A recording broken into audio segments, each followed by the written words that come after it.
Olá, pessoal, sejam muito bem-vindos a mais um Vita Talks. Eu sou a Cris Krum. Eu sou a Leti Poerski. E hoje nós temos a grande honra de receber aqui uma sumidade na área de oncologia em Santa Maria e no nosso estado, o Dr. Dalnei Veiga Pereira. Dr. Dalnei, muito obrigada por estar aqui hoje com a gente. Esse nosso namoro aí é antigo, né, para o senhor vir aqui conversar conosco e contar, né, um pouco da tua história, que dentro de Santa Maria, dentro do nosso estado, já é tão reconhecida e, além de tudo isso, é um dos idealizadores do Vita Center. Então, muito obrigada e vamos deixar tu começando te apresentando, contando como é que tu chegou no mundo da medicina. Igualmente, é um prazer muito grande estar aqui com vocês, né? E, realmente, a minha história de como cheguei na medicina é muito curiosa, porque eu cheguei em Santa Maria para fazer a segunda parte do curso secundário, e o meu sonho de jovem era ser um engenheiro, principalmente que eu já tinha 3 cunhados nesse ramo de profissão e eles me influenciavam muito nesse sentido. Acontece que, ao chegar em Santa Maria, o meu primeiro emprego foi dentro do laboratório de análises clínicas, hoje o LabMed. O LabMed era muito recente, não tinha 5 meses de existência. Acontece que fui trabalhando e gostando dos conhecimentos direcionados para a medicina. Sendo que, em seguida, mudei o meu vestibular para a medicina. Em 1969, iniciei o meu estudo quando a universidade ainda funcionava principalmente no centro da cidade. No nosso edifício, o nosso hospital era na Floriano Peixoto, e só depois que nós fomos para o campus. Tu veio para Santa Maria, tu morava onde antes? Morava no município de Arroio Grande, município entre a cidade de Pelotas e Jaguarão. E aí chegou aqui, ficou um tempinho trabalhando no laboratório e logo já aplicou para o vestibular? Sim, eu primeiro terminei o curso secundário. Como eu tinha meu irmão Valdir, que já estava no 6º ano de medicina, então eu vim para justamente morar com ele.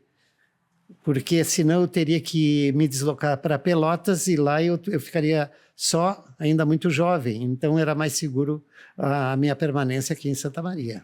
E junto com o irmão mais velho. E junto com o meu irmão. Eram 8, então, na família. Éramos 8, eu o 5º.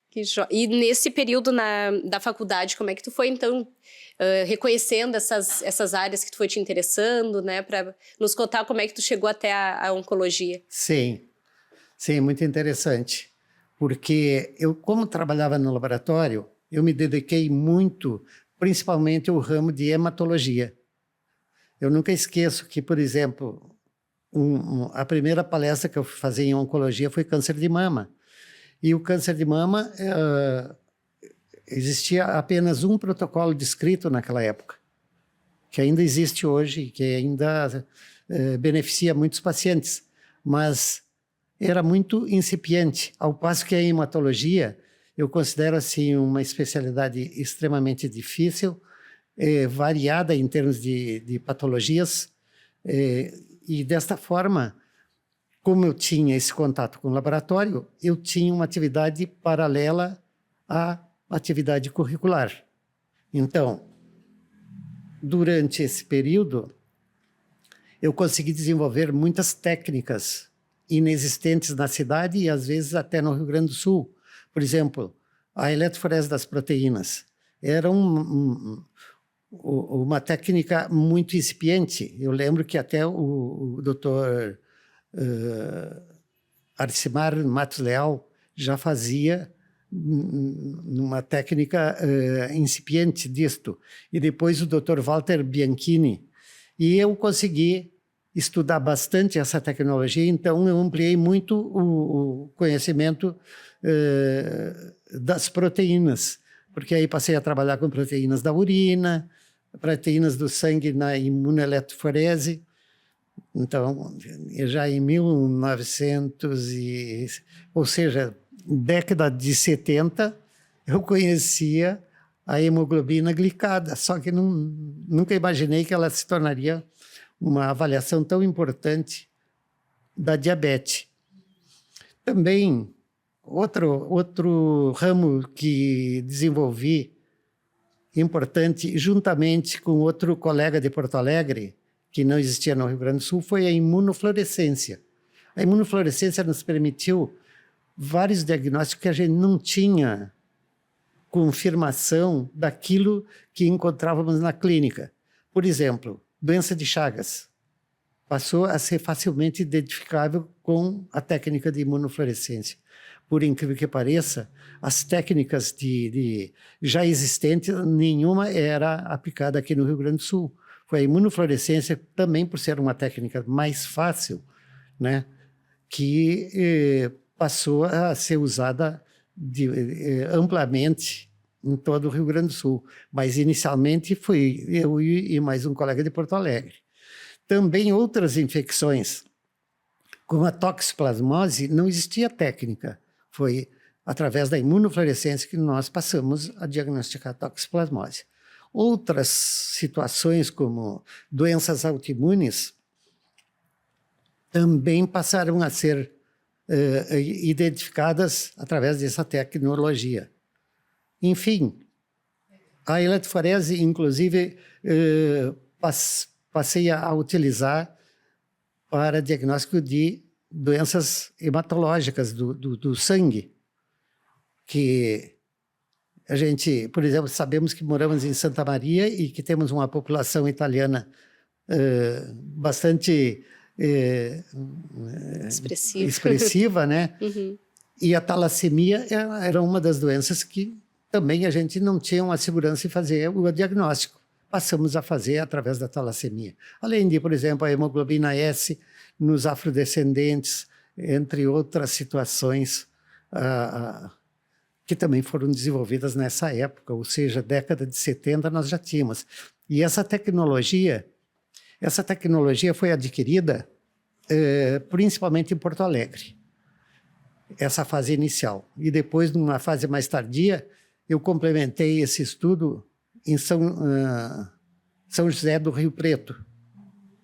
E lá, inclusive, eu levei a dúvida de que nós tínhamos alfa-talassemia.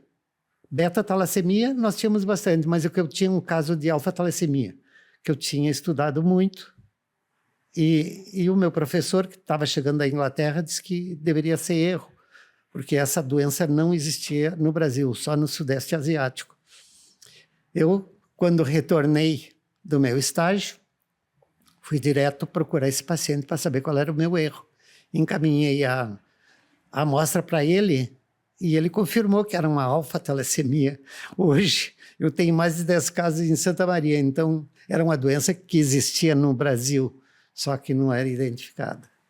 Que legal, e tudo isso foi de muito aprendizado, de mãos na massa mesmo, na questão do laboratório. Isto foi, o laboratório contribuiu muito para a minha formação, entende? O laboratório é de que ano, então? O LabMed existe desde quando? Desde 1964. E tu, em 69, já estava Dia 2 de fevereiro de 1965, eu comecei como técnico. Olha aí, que legal. E o Dr. Valdir, ele era estudante na época de medicina. Sim, ele ao iniciar o laboratório, porque o Valdir era uma pessoa assim que o curso que ele fez de medicina, em paralelo, ele desenvolvia laboratório e ia para São Paulo e tinha comunicação assim constante com várias pessoas. Eu lembro, em Porto Alegre também, né? Uma pessoa que também auxiliou muito ele foi o Dr. Renato Failassi, né? Que tinha o laboratório Failassi em Porto Alegre, também ajudava, quer dizer que isso fazia com que o laboratório, o LabMed, já fosse uma entidade destacada aqui na cidade. Dr. Dauney, nossa, o senhor trazendo esses resgates, assim, né? A gente fica pensando, porque década de 60, 70, como é a comunicação hoje, como era naquela época, a tecnologia nem se fala, e o senhor sempre muito à frente do seu tempo, né? Tanto que a primeira cirurgia de transplante de medula óssea foi realizada aqui em Santa Maria, né? Em todo o estado, a primeira foi aqui, e o senhor que esteve à frente da cirurgia. Se o senhor pudesse compartilhar com a gente como foi essa experiência? Sim. Eu diria que entre as coisas importantes que eu pude realizar, né, além de trazer essas técnicas novas, também o receituário de antibiótico, o Hospital de Caridade foi o primeiro hospital do Brasil a adotar esta exigência. E a gente mantinha segredo disso porque poderiam pensar que os nossos médicos não soubessem usar antibiótico. Na realidade, era um problema do Brasil inteiro. E acho que, como presidente da Comissão de Infecção do Hospital de Caridade, fui nomeado pelo diretor tão destacado, Dr. Tomás Carneiro da Cunha, disse: Dalnei, eu não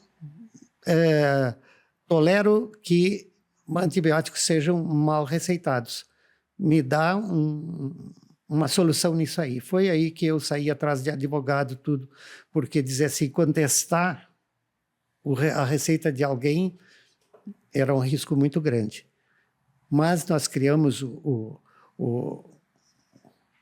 receituário de antibióticos, fui muito respeitado pelos colegas, sugerindo, por exemplo, modificar a prescrição, né? E com isto obtendo cada vez resultados mais diferenciados, mais eficientes, usando adequadamente esse antibiótico. Bom, isto eu posso dizer que foi um feito muito importante, porque foi o primeiro do Brasil, foi o Hospital de Caridade. E o primeiro diretor clínico que exigiu se chama Tomás Carneiro da Cunha, né? Um grande professor que eu tive. E que muito amigo, porque eu incomodava ele desde o tempo de estudante. Agora, o transplante foi a tarefa mais árdua. Em primeiro lugar, o transplante me exigiu que eu fizesse em um local onde eu pudesse ter acesso a todos os setores.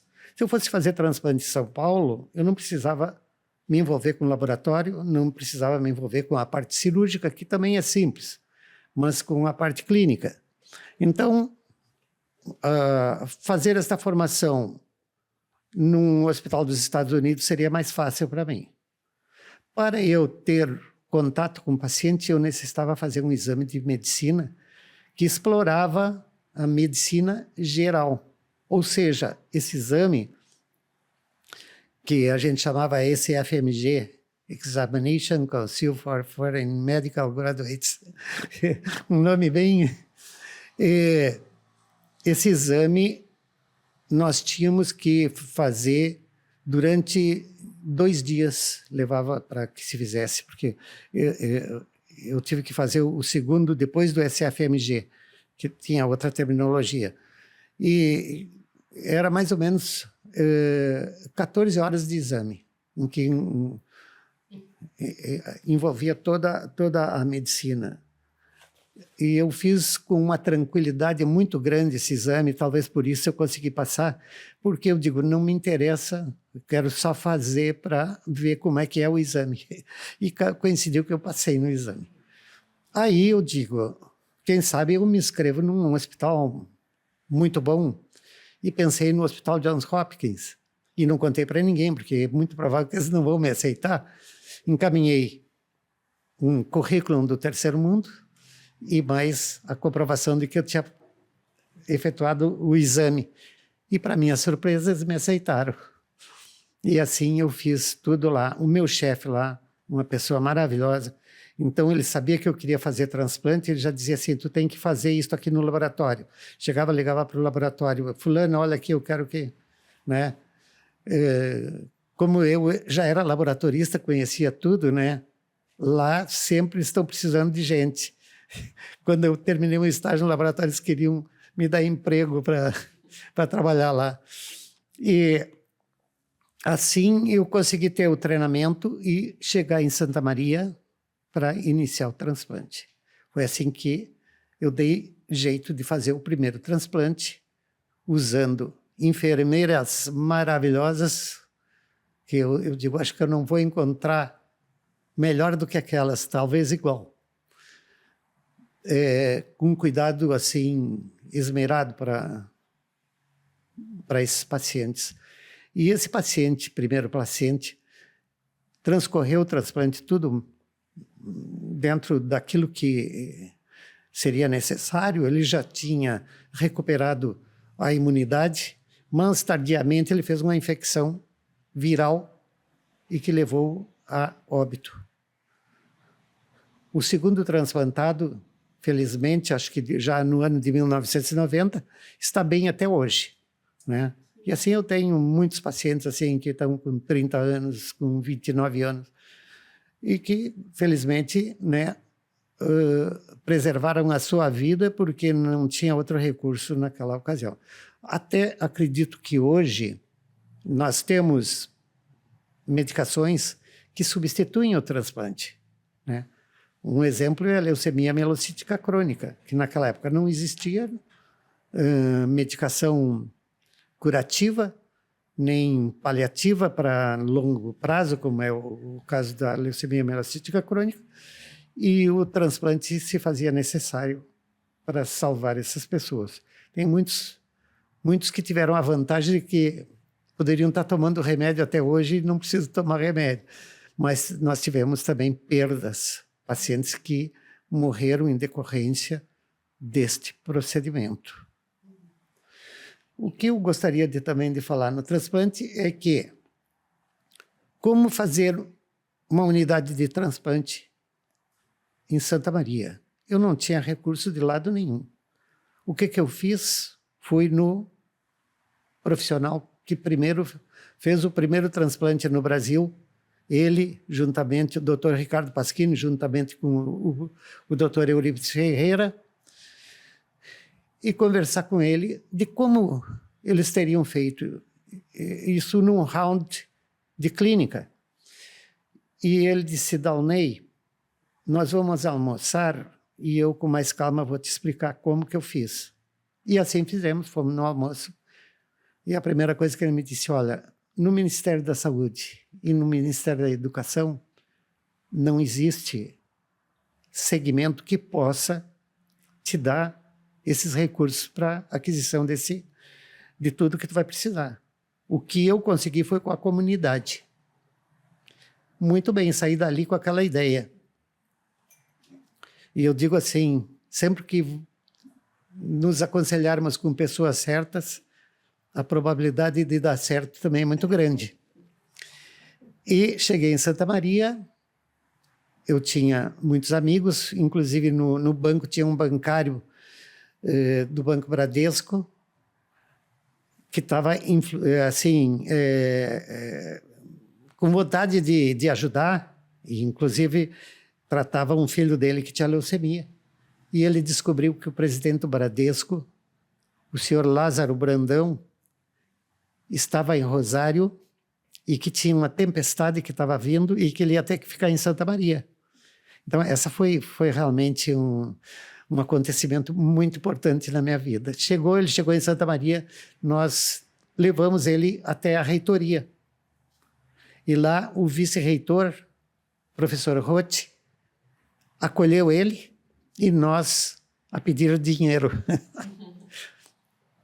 O Valdir teve uma atuação muito grande na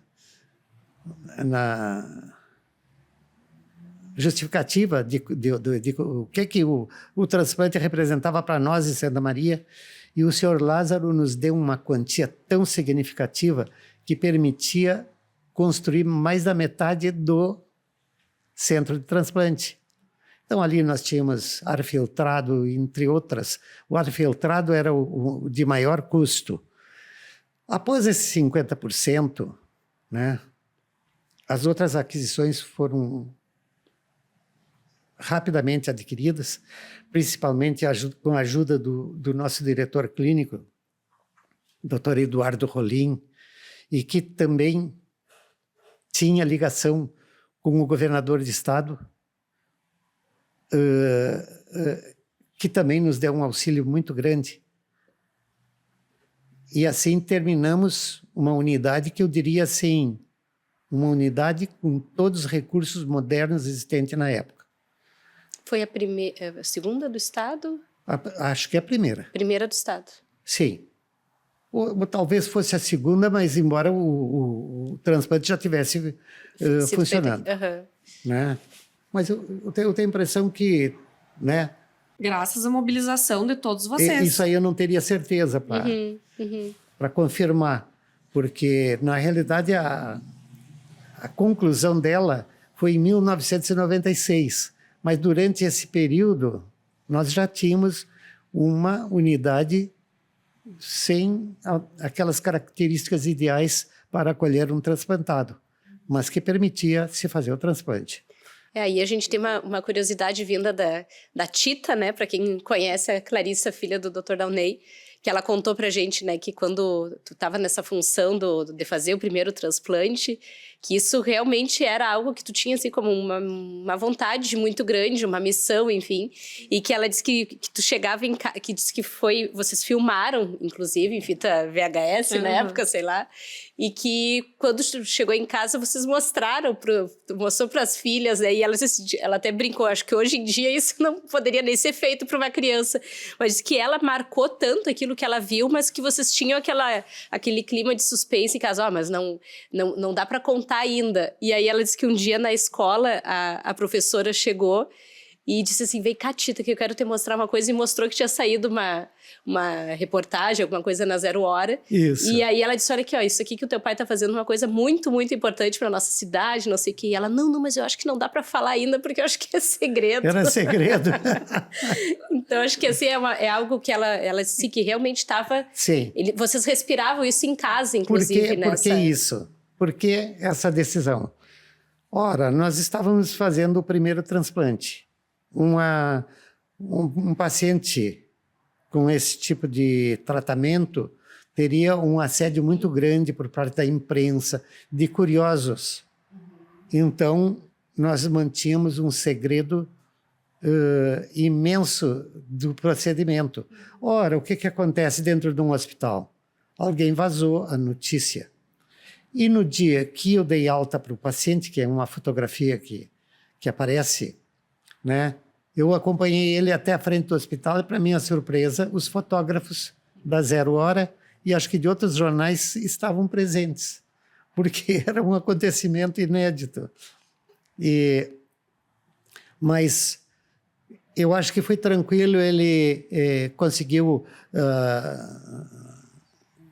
atingir o seu automóvel sem grandes assédios e partiu para a cidade de Santa Cruz, onde ele morava. Dr. Downey, e de onde veio a sua inspiração, né, esse desejo por trabalhar com a oncologia, que é a especialidade que trata, né, do diagnóstico e tratamento de câncer. Câncer, que é uma palavra tão dura ainda, Sim. né?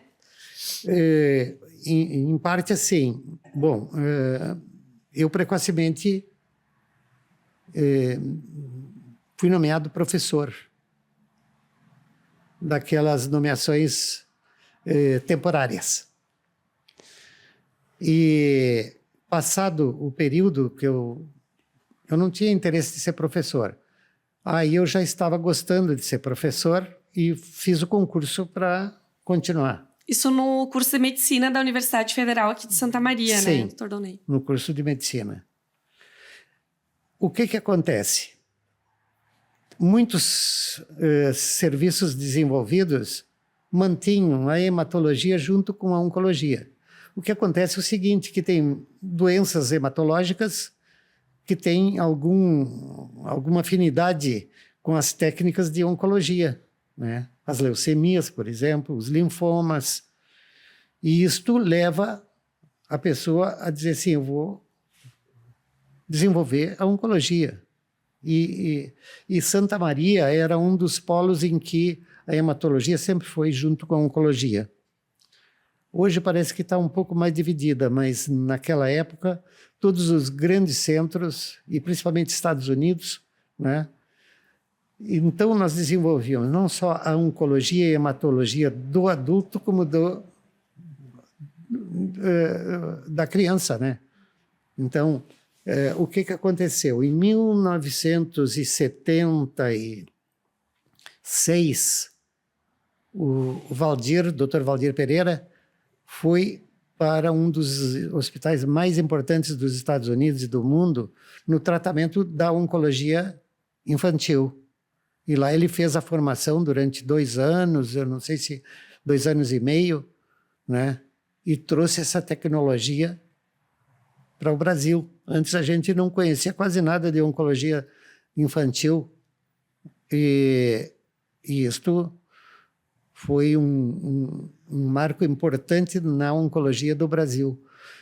Foi de Santa Maria que surgiram os primeiros protocolos para tratamento da leucemia, em que o Valdir era um dos participantes. Geralmente ele e mais 2 de São Paulo. E esses protocolos deram resultados assim maravilhosos. Que bacana. Então, o senhor também, né, doutor Daunay, com toda essa bagagem, com tudo que o senhor vem fazendo na área da saúde, o senhor também consegue acompanhar esse avanço, né? Que ainda se busca muita cura ainda para certos tipos de câncer, enfim. Como que o senhor acompanha essa evolução ainda frente a essas doenças mais graves? Infelizmente, nós somos estudantes eternos. Ou seja, constantemente nós temos que estar revendo melhorias no diagnóstico, facilitando, por exemplo, uma intervenção menos intensiva para se fazer um diagnóstico, também os tratamentos que vão mudando. Ou seja, esses tratamentos mudam com experimentação de protocolos. Então, eu faço um protocolo de tais medicações e vou comparar com aquele que já é existente e vou ver qual foi a vantagem que teve um do outro. Muitas vezes a gente abandona aquele protocolo porque ele não foi melhor do que o que já existia. Mas o que acontece é que frequentemente nós temos resultados melhores e nós vamos mudando a forma de tratar. A outra é que um protocolo numa doença em que o tratamento é paliativo, ou seja, um tratamento que a pessoa vai ter uma sobrevida maior. Por exemplo, eu tinha doenças que, quando eu iniciei a medicina, o indivíduo tinha uma sobrevida de 2 anos, era muito boa. E hoje eu tenho em Santa Maria sobrevida com mais de 20 anos desse tipo de doença. E é marcante, por exemplo, também o câncer de mama, né? Que quando a gente não consegue curar, nós temos múltiplos tratamentos que permitem que esse indivíduo sobreviva por um longo período. Então, o que acontece? Um protocolo de tais medicações foi utilizado durante 2, 3 anos e o paciente começou a se tornar refratário àquela medicação, ou seja, resistente. Nós trocando esta medicação por outros componentes farmacológicos, nós conseguimos dominar e controlar a doença, permitindo que esse indivíduo comece a ter uma nova sobrevida. E assim tem doenças que nós temos, às vezes, 5 protocolos, ou até mais de 5 protocolos, que nós vamos utilizando isso gradativamente, à medida que ele vai adquirindo resistência de um, nós vamos trocando para outro. Então, isto é que nos faz constantemente estar estudando e vendo o que acontece na... Doutor, e nesse meio tempo, além da medicina, né? Tu tinha comentado até que lá no início pensava em fazer engenharia. De certa forma, o senhor fez.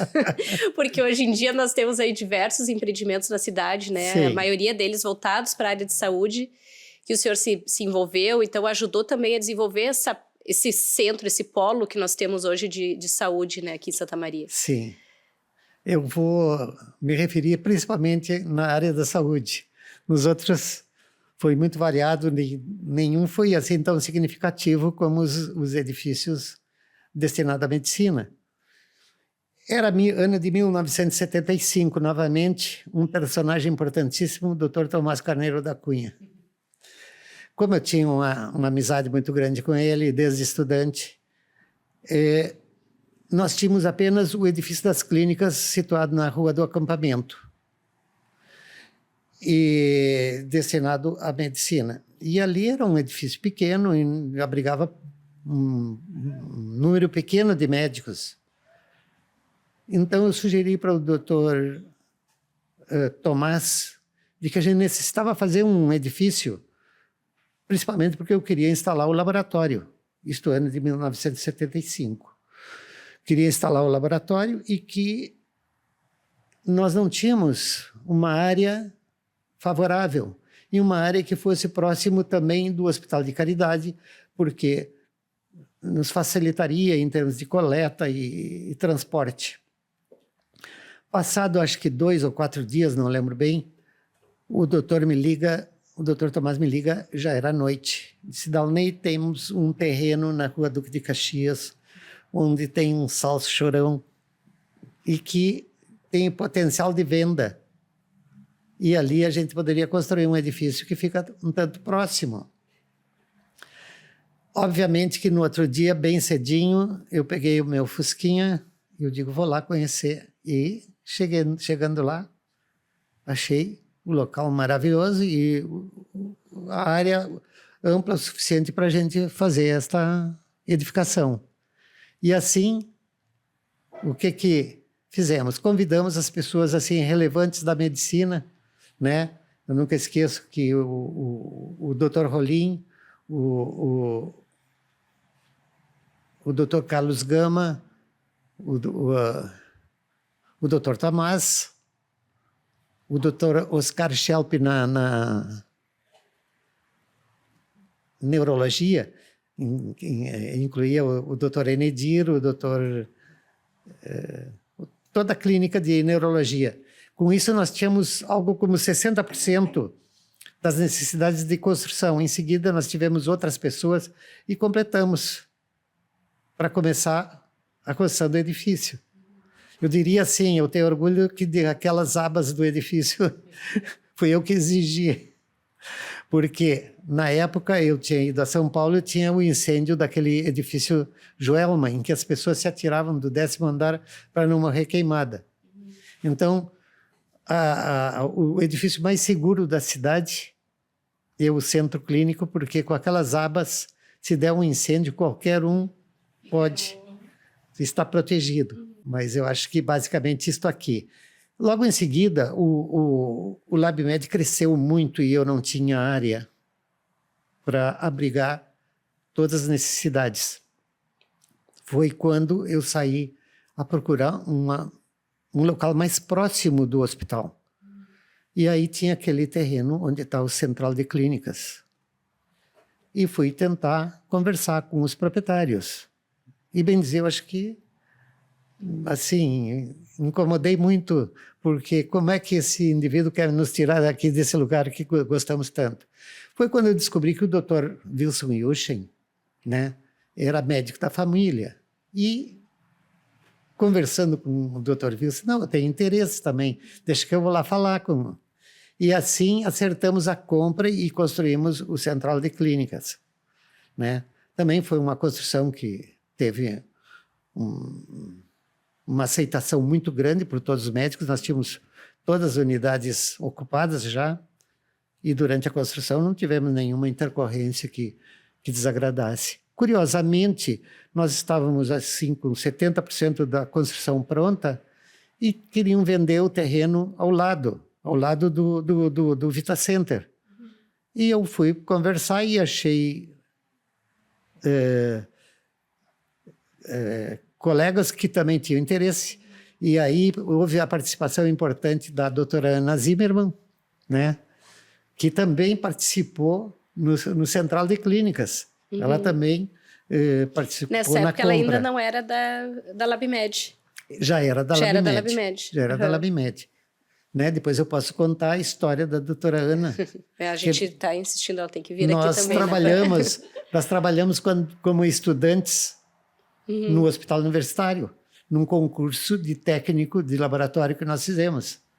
E desde então, nós sempre trabalhamos juntos. É uma parceria de longa data, né, doutor Dalnei? É uma parceria de 1972, por aí. Imagina. Então, daí teve o Pinheiro Machado.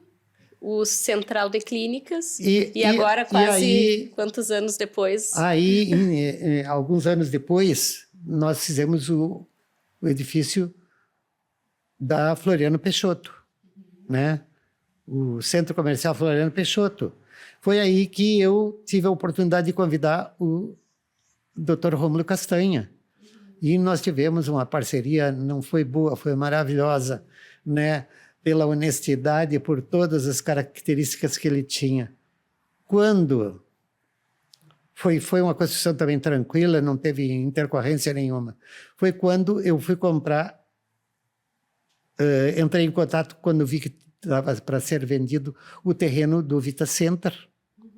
E então, a primeira pessoa que eu fui procurar foi exatamente o Dr. Rômulo, e que ele prontamente demonstrou interesse, e assim levamos a compra, né? E depois... Estamos entregando praticamente... Principalmente pela participação do Giancarlo, o seu filho, e do Weber, né? Que tanto trabalharam ali e participaram na construção. Foram pessoas muito importantes nessa jornada toda. Que legal, doutor Daunay. E a gente vê hoje, né, o resultado do Vita Center unindo muito essa questão dessa vanguarda, desse conhecimento que vocês têm, né, com o Fernando, com o Jean, com uma geração que vem trazendo essas inovações, coisas que tem visto fora, mas a importância desse casamento para esse resultado que a gente está vendo hoje, né? Foi realmente com esse casamento que a gente conseguiu esse sucesso. Inicialmente, né, nós tivemos várias ideias e fomos mudando, e fomos pensando, e tivemos a participação de arquitetos de Porto Alegre, de Santa Maria, e inclusive a influência de arquitetos de Barcelona, um arquiteto tão importante que até participou na construção do Parlamento Europeu, e uma pessoa de uma simplicidade muito grande e que auxiliou a minha filha Clarissa. Então, tudo isso contribuiu para que a gente tivesse um edifício inteligente, com todos os confortos para o indivíduo que necessita cuidados médicos. Então, a variedade de especialidades ali dentro, praticamente abrangendo toda a medicina, então isso é muito importante. Outros setores ainda por serem instalados, né, vão enriquecer mais ainda o edifício, sem contar com a área de conforto. E como é que hoje o Dr. Daunay se enxerga nesse constante evoluir, né? O que tu tem pensado? A gente brinca assim que o Dr. Daunay está sempre investindo, empreendendo, né? Tem planos pela frente? Como é que está? Muitos planos que eu não gostaria de me referir neste momento, né? Porque tem propostas importantes de investimentos elevados e que isto aqui seguramente vai acontecer em breve. Então, ele vai se tornar um edifício assim, de muita importância, de muita utilidade, principalmente para o Hospital de Caridade, mas para todos os hospitais da cidade e para toda a população com diagnósticos ainda não existentes aqui na cidade. Eu tenho certeza disso. E que bacana, né, doutor Daunay, toda essa construção que o senhor fez parte mesmo, né, que a Cris havia mencionado, daquele polo de saúde em frente ao Caridade. A gente fala, né, que o Vita não tinha localização mais perfeita senão ali. Exato. Tinha que ser ali, né, não tinha outro ponto. Ali. E o senhor viabilizar também essa questão do terreno, estar à frente de tudo, é muito bacana de ver essa integração mesmo sua, da doutora Ana Zimmermann, né, que faz horas que a gente quer que a doutora Ana venha bater um papo com a gente aqui também, junto com a GR, a Vórtica, né? Então, juntando a expertise, né, da incorporadora jovem, junto com vocês também tem toda essa experiência, essa bagagem na área da saúde e da construção também. Então, fazer esse casamento e hoje ver o Vita se consolidando, né? Então, é muito bacana a gente contar com pessoas como vocês que são extremamente visionárias e que, assim como a Vórtica, assim como os guris, também querem fazer muito mais por Santa Maria, né? Pela comunidade, pela região. O senhor sempre buscando aí, através do seu trabalho, questão que, né, não só saúde privada, mas a questão do seu envolvimento diante da saúde pública também, essa questão de trazer exames de ponta, diagnósticos. Exato. Isso é muito bacana, assim, doutor Daunay.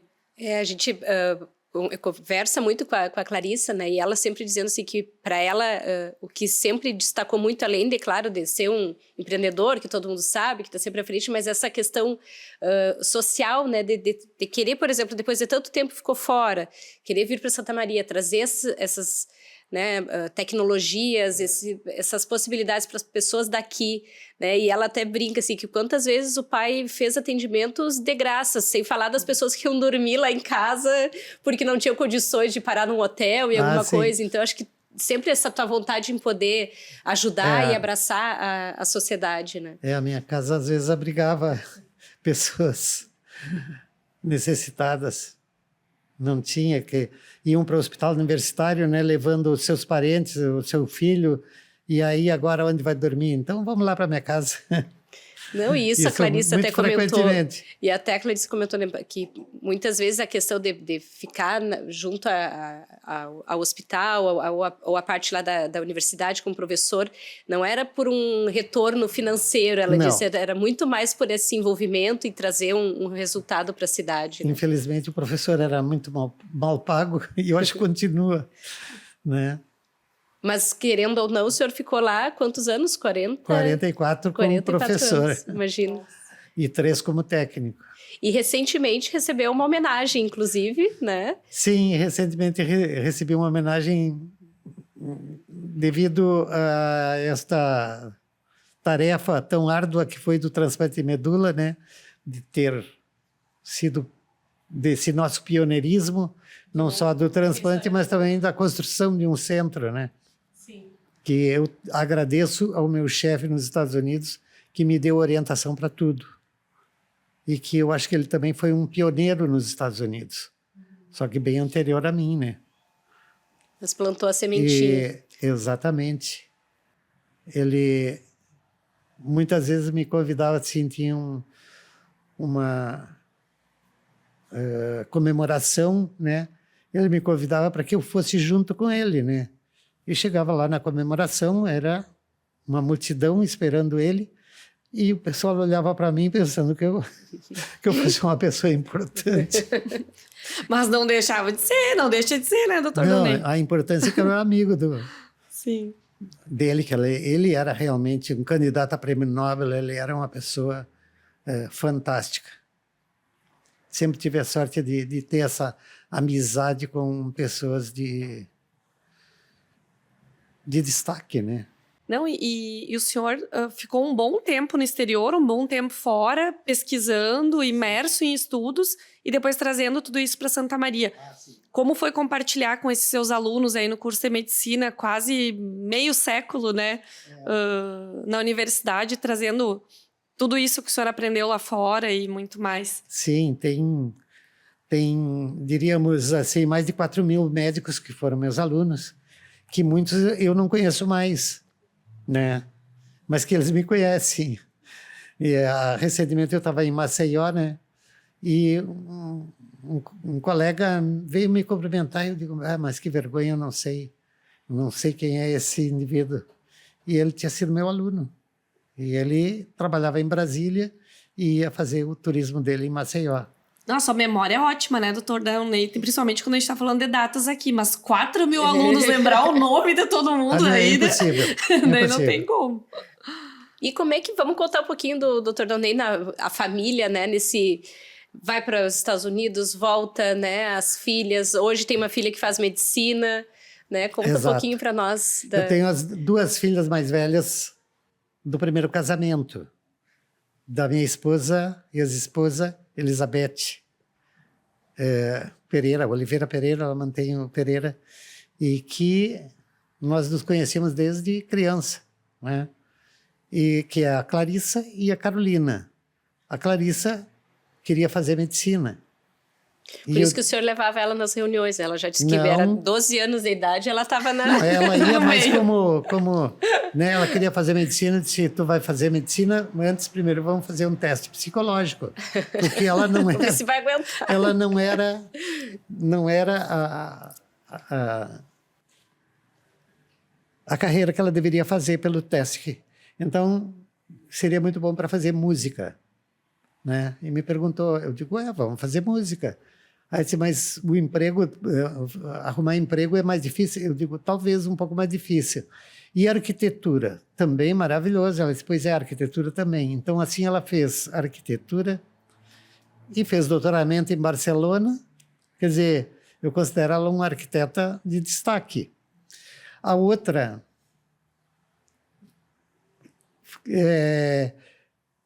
quis fazer administração. Pai, eu quero fazer administração. Eu não vou passar no vestibular porque eu não estudei. Fez o vestibular e passou na primeira turma. Chegou no terceiro ano e disse, pai, eu não gosto de... É horrível, eu não gosto de administração. E aí fez turismo. E casou, e o marido tinha uma empresa que era do pai dele, que foi doada para ele e que a mãe dele administrava. E aí a sogra disse assim, minha filha, eu não quero ser mais administradora aqui, tu vai assumir, até hoje ela é administradora da empresa. Quer dizer, não se escapou. Do segundo casamento com a Christiane Diefenbach, nós tivemos uma filha, né? Tanto eu como a Christiane desenvolvemos a parte de hematologia e oncologia. E a Marina, que é também o nome da minha mãe, leva o nome da minha mãe, de repente disse assim, eu imaginava que ela queria engenharia ou que ela queria arquitetura. Ela disse, eu quero fazer medicina. Não deixou nem que fizesse o exame.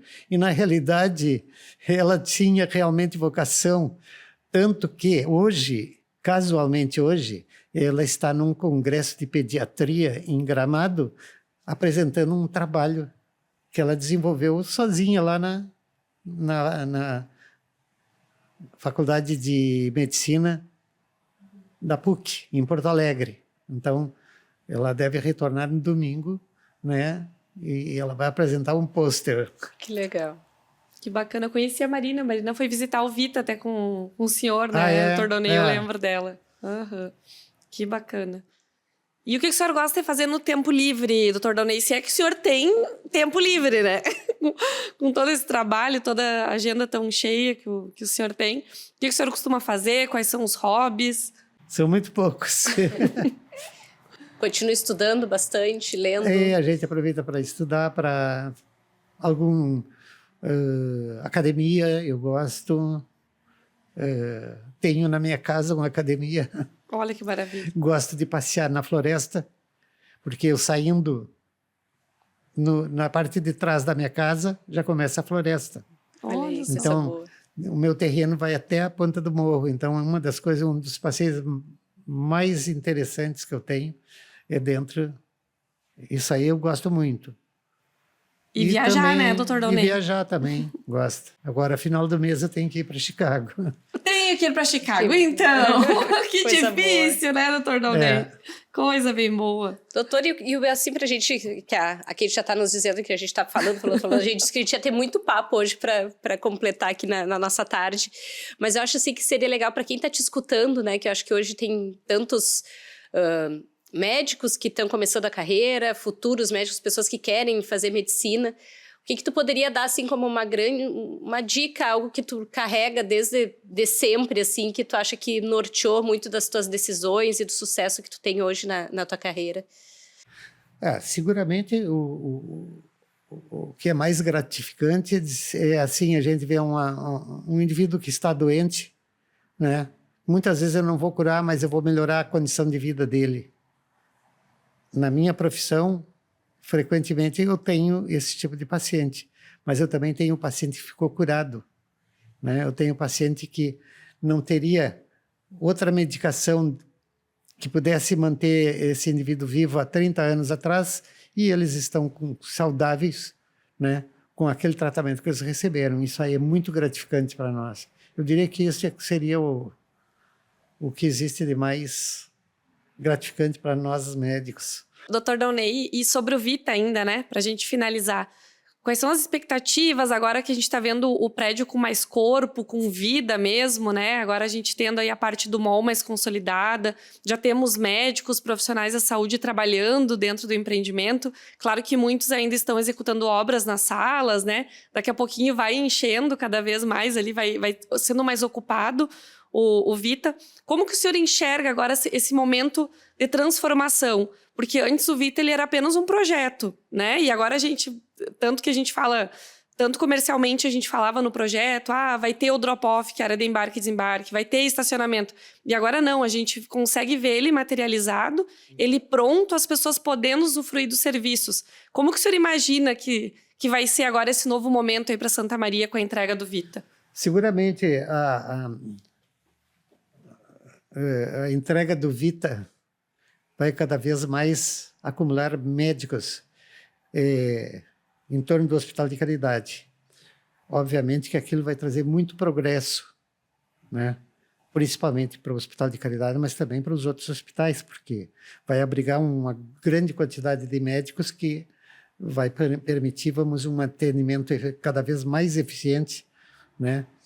O que mais contribui com o progresso? Existir a concorrência. Por isso que um processo democrático, né, traz a evolução dos países, né? Eu que morei nos Estados Unidos vejo como lá é um país que quanto mais concorrência existe, mais desenvolvido fica aquela região. Eu tenho certeza que o Vita Center vai contribuir muito na medicina da região de Santa Maria. Ele vai enriquecer em termos de diagnóstico, de tratamento, e com isso aumentar o atendimento ao doente na nossa região. E o senhor deve se orgulhar, né, doutor Dauney, de olhar hoje, de frequentar o senhor que está sempre lá com a gente, tomando um cafezinho, sim, trocando uma ideia. Deve ser um orgulho muito grande o senhor olhar hoje o prédio pronto e sim, saber o quanto teve a participação de vocês ali no projeto, né? Sim. Mas aí eu deixo assim a participação do Jean, do Weber, do Dr. Rômulo. Foram muitas pessoas que contribuíram, os nossos engenheiros, a nossa arquiteta Cris. Né? Todo mundo, né? A gente todo diz mundo o Vita... contribuiu muito para aquilo. Tem pessoas assim que eu não lembro o nome nesse momento. Não, mas um time grande, né? São vários times, né? Várias e a gente pessoas. diz assim, o Vita ele está ainda em nosso construção, né? Lucas. Né? Não, foi uma obra extremamente complexa, né? Numa localização geográfica extremamente importante e delicada da cidade.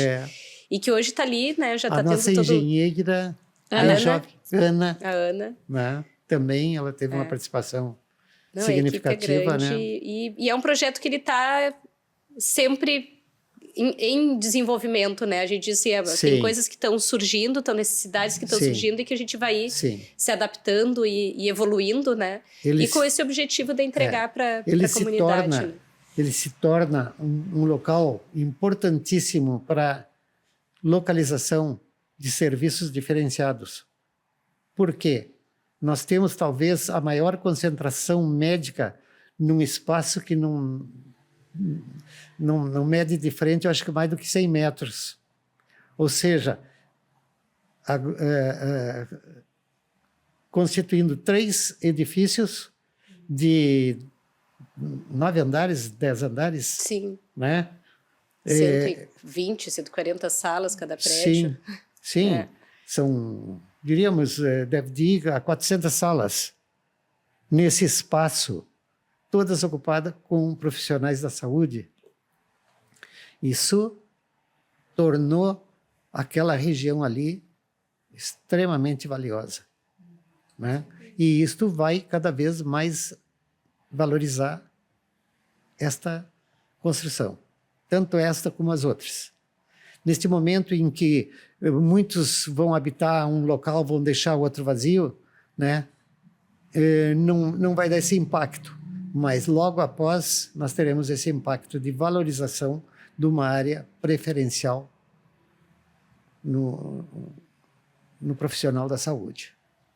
Doutor Dauney, que prazer enorme a gente bater esse papo aqui com o senhor, né? Por mais que a gente converse, né, com bastante frequência, mas é diferente a gente saber um pouco mais agora da sua história, né? Toda essa bagagem que o senhor tem, que a gente sabe que não é pouca coisa, né? Bem pelo contrário, todo esse pioneirismo do senhor, da doutora Ana, frente à saúde de Santa Maria, né? Fica até o convite aqui, a intimação para a doutora Ana, porque ela vai escutar esse nosso podcast, para que ela participe também. Perfeito. E a gente só tem a agradecer aí mesmo por toda essa parceria e por todo o trabalho que vocês realizam, né? Igualmente. Muito obrigado. Muito obrigada, doutor Dauney. Muito obrigada a todo mundo que tem nos assistido, que tem acompanhado os nossos podcasts. E continuem compartilhando, enviando para aquelas pessoas que vocês acham que vão curtir esse conteúdo também. E até a próxima. Tchau, tchau. Até mais.